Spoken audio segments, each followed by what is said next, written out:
Marilah kita berdoa.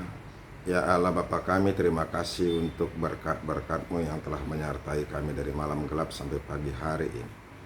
Hari ini kami akan memulai pekerjaan kami, tapi biarlah Tuhan yang menerangi hati dan pikiran kami di dalam Tuhan, supaya kami di dalam firman-Mu, supaya kami juga bisa menjalani kehidupan kami ini dengan baik. Terima kasih Yesus, buka hati dan pikiran kami, kuduskan kami dan layakkan kami. Di dalam nama-Mu kami berdoa dan mengucap syukur. Amin. Shalom Bapak Ibu Saudara-saudaraku yang dikasihi Yesus Kristus, selamat bertemu kembali. Saya berharap di tengah-tengah situasi yang begitu susah, begitu berat, tapi tetap kita setia kepada Tuhan. Sebab orang-orang yang setia kepada Tuhan itulah yang menerima berkat dan penyertaan Tuhan di dalam hidupnya. Terus menggumuli firman Tuhan, terus jangan pernah surut. Jangan pernah sedikit pun kita menjadi lemah. Hanya di dalam Tuhan dan melalui firman-Nya kita akan kuat dan mampu untuk menjalani kehidupan kita ini. Amin. Firman Tuhan yang menjadi renungan bagi kita hari ini yaitu yang terambil dari Mazmur pasal yang ke-32 ayat yang ke-5. Dikatakan demikian. Dosaku kuberitahukan kepadamu, dan kesalahanku tidaklah kusembunyikan. Aku berkata, aku akan mengaku kepada Tuhan pelanggaran-pelanggaranku, dan Engkau mengampuni kesalahan karena dosaku. Selah. Demikianlah firman Tuhan. Bapak Ibu, saudara-saudaraku yang dikasihi Yesus Kristus dan diberkati Tuhan, siapakah orang yang paling berani di dunia ini? Dan siapakah orang yang paling hebat? Ada banyak orang berpikir orang yang paling berani adalah orang yang bisa mengalahkan, menghadapi serigala, menghadapi banteng, menghadapi binatang-binatang buas atau harimau. Ada banyak orang yang berkata orang yang paling berani dan paling hebat itu adalah orang yang mampu mengalahkan lawan-lawannya di peperangan. Makanya dari sejak dulu kalau ada orang yang menang peperangan selalu dialu-alukan. Panglima-panglima perang sama seperti Daud. Daud juga ketika datang dari peperangan selalu dialu-alukan.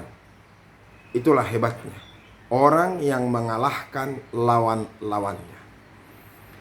Tetapi yang menjadi pertanyaan sekali lagi kepada kita, benarkah orang-orang yang mengalahkan lawan-lawannya itu adalah orang yang paling hebat? Ternyata tidak. Bagi Tuhan, orang yang paling berani dan paling hebat adalah orang yang mau mengalahkan dirinya. Dan orang yang mau mengalah kepada orang lain. Dan yang paling hebat lagi adalah orang yang mau mengakui kesalahan-kesalahannya, dosa-dosanya di hadapan Tuhan. Itu. Karena mengakui kesalahan itu membutuhkan keberanian yang luar biasa. Ada begitu banyak orang yang takut mengakui kesalahan di hadapan Tuhan dan di hadapan manusia yang lain. Sehingga banyak orang berupaya untuk menutup-nutupi kesalahannya, menutup-nutupi dosanya karena hal itu adalah hal yang memalukan dan itu menakutkan. Sehingga banyak orang berupaya untuk tampil di hadapan umum seperti orang yang tidak berdosa atau innocent. Padahal kalau kita menyadari saudara-saudara tidak ada satu orang pun hidup di dunia ini yang tidak memiliki dosa. Dan tidak ada satu orang pun yang lepas dari dosa itu sendiri. Jadi sebagaimanapun hebatnya kita menutup-nutupi dosa-dosa kita itu, kita akan mengalami pergumulan yang paling berat. Bahkan kita akan menderita untuk menutup-nutupi segala kesalahan-kesalahan kita. Karena memang hidup dalam kepalsuan itu sangat-sangat menekan dan sangat membuat orang menderita. Orang tersenyum tapi hatinya membenci, hatinya tidak suka. Itu bahaya, ya kan? Makanya harus diselesaikan dulu pergumulan-pergumulannya, kebencian-kebenciannya itu kepada orang-orang lain, supaya senyumnya pun juga akan menjadi senyum yang betul-betul tulus dan bahagia. Yang paling menderita orang tertawa, orang tersenyum, tapi batinnya membenci dan batinnya geram kepada orang lain. Itu yang berat. Dan satu ketika saudara-saudara, kita semuanya tidak akan mampu untuk bertahan menutup-nutupi segala dosa-dosa kita. Karena itu adalah hal yang paling berat untuk dilakukan. Membuat orang menderita, membuat orang merasa tertekan dan malu di hadapan Tuhan. Oleh karena itu, Bapak Ibu, saudara-saudaraku yang dikasihi Yesus Kristus, firman Tuhan ini mengingatkan kita sama seperti pemazmur. Pemazmur mulanya memang dia adalah orang yang menutupi kesalahan-kesalahannya dan dosa-dosanya di hadapan Tuhan dan di hadapan orang-orang lain. Dia merasa bahwa dirinya adalah orang yang baik. Di hadapan orang dia tampil seakan-akan dia adalah orang yang terbaik, orang yang tidak punya kesalahan. Tetapi saudara-saudara, Nabi Nathan, hamba Tuhan, mengetahui hal itu, sehingga dia menegur pemazmur, supaya pemazmur atau Daud mengakui, menyadari kesalahan-kesalahannya. Nah itu, jadi oleh karena itu saudara-saudara, yang terus akan menekan kita itu adalah dosa dan kejahatan-kejahatan kita, sehingga kita tidak akan pernah merasa nyaman. Satu ketika ada seorang artis yang tertangkap basah selingkuh oleh wartawan. Kemudian dia merasa ketakutan dan merasa malu, sehingga dia mengambil tindakan untuk membayar sang wartawan ini untuk tutup mulut. Dia mengatakan kepada wartawan ini, "Aku akan memberikan sesuatu kepadamu kalau engkau mau tidak membuka aib ini kepada orang lain, kepada umum." Saudara-saudara, itu berjalan terus-menerus, dan terus dia memberikan sejumlah uang kepada wartawan tersebut. Tetapi hatinya tidak pernah tenang. Hatinya tidak pernah merasa bahagia. Dia selalu gundah, khawatir, ketakutan. Sekalipun dia sudah bisa, sudah mampu, atau sudah berusaha untuk menyuap wartawan tersebut untuk tidak mengatakan, dan wartawan tersebut juga memang tidak mengatakan itu, tetapi batinnya tidak pernah tenang. Hatinya tidak pernah sukacita. Selalu tertekan, selalu terbeban, selalu bergumul, merasa tertuduh setiap waktu. Pada akhirnya dia tidak tahan, dan dia mengakui kesalahan-kesalahannya di hadapan orang banyak.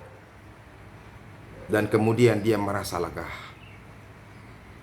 Menderita memang, bergumul memang, untuk mengakui kesalahan-kesalahan kita di hadapan orang lain.